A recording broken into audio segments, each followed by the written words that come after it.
Men O'zbekiston Respublikasi fuqarosiman. Janubiy Koreya Respublikasidan olgan haydovchilik guvohnomamni nazariy va amaliy imtihonlarni topshirmasdan milliy haydovchilik guvohnomasiga almashtirsam bo'ladimi?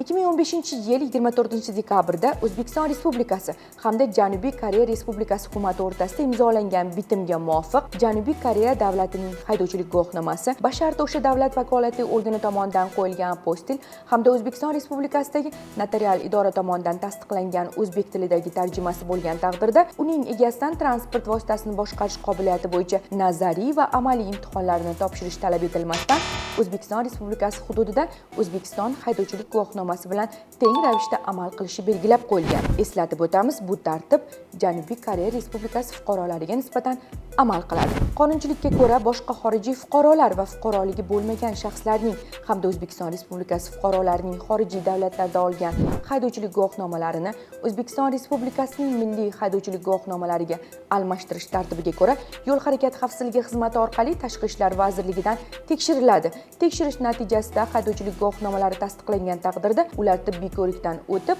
nazariy va amaliy imtihonlarni topshirganlaridan so'ng milliy haydovchilik guvohnomalariga almashtiriladi. Demak, O'zbekiston Respublikasi fuqarolari uchun O'zbekiston Respublikasi hududida faqatgina O'zbekiston Respublikasining milliy haydovchilik guvohnomalari avtomototransport vositalarini boshqarish uchun haqiqiy hisoblanishini ma'lum qilamiz.